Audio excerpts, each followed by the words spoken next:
আসসালামু আলাইকুম। ট্যালেন্ট বয় চ্যানেলের পক্ষ থেকে সবাইকে অফুরন্ত ভালোবাসা ও শুভেচ্ছা। ইতিমধ্যে আপনারা অবগত আছেন, ঢাকা হযরত শাহজালাল আন্তর্জাতিক বিমানবন্দরে এক ভয়াবহ হৃদয় বিতাড়িত এক অগ্নিকাণ্ডের দুর্ঘটনা ঘটেছে।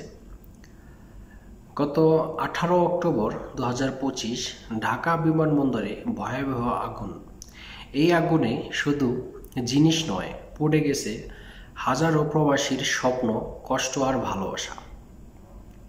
যারা প্রবাসে পরিশ্রম করে মাথার ঘাম পায়ে ফেলে নিজের মা বাবা, ভাই বোন আর প্রিয়জনদের মুখে হাসি ফোটাতে যা উপহার পাঠিয়েছিল, সেই ভালোবাসার উপহারগুলো আজ আগুনে পুড়ে ছাই হয়ে গেল। কত কষ্ট, কত ত্যাগ, কত আশা নিয়ে সেই জিনিসগুলো পাঠানো হয়েছিল। কেউ হয়তো মায়ের জন্য শাড়ি গহনা, বাবার জন্য পাঞ্জাবির কাপড়, হাত ঘড়ি, শিশুর জামা, আবার কেউ পাঠিয়েছিল ছোট উপহার যেটাতে ছিল তার মমতা।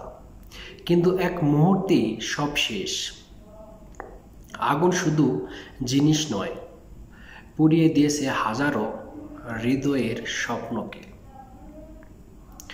প্রবাসীরা কাঁদছে, পরিবার কাঁদছে, আর আমরা সবাই নিঃশব্দে তাকিয়ে আছি সেই ধোঁয়ার দিকে।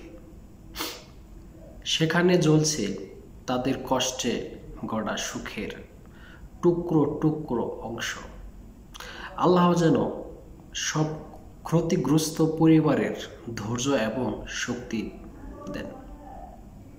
তো সবাই বিষয়টা অবগত আছেন এবং কি সারা দেশবাসী এই হৃদয় ভিতরে ঘটনার সাক্ষী হয়েছেন।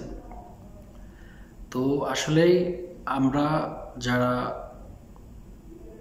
টেলিভিশনে এবং মোবাইলে, ইউটিউবে বিষয়গুলা, এই ভিডিওটা দেখেছি বা জেনেছি, যারা প্রত্যক্ষদর্শী, যারা সামনে গিয়ে এই বিষয়টা দেখেছেন, তারা আসলে সব থেকে বেশি জানতে পারছেন। তো আসলেই বিষয়টা অনেক দুঃখজনক, হৃদয় বিতাড়িত ঘটনা। আমরা সবসময় কামনা করি যেন এইরকম হৃদয় বিতাড়িত ঘটনা যেন কোথাও না ঘটে। আল্লাহ যেন সবাইকে হেফাজতে রাখেন এবং সকলের মাল সামানা যেন হেফাজতে রাখেন। এবং বিশেষ করে যারা প্রবাসে অবিরত কষ্ট করে তাদের এমন কষ্টের পরিশ্রমের উপার্জিত যেন আর কোনো ক্ষতিগ্রস্ত না হয়। তো সবার জন্য দোয়া রইল। এবং ভিডিওটি শেষ পর্যন্ত যারা দেখেছেন, অবশ্যই আমার চ্যানেলটি সাবস্ক্রাইব করে দিবেন এবং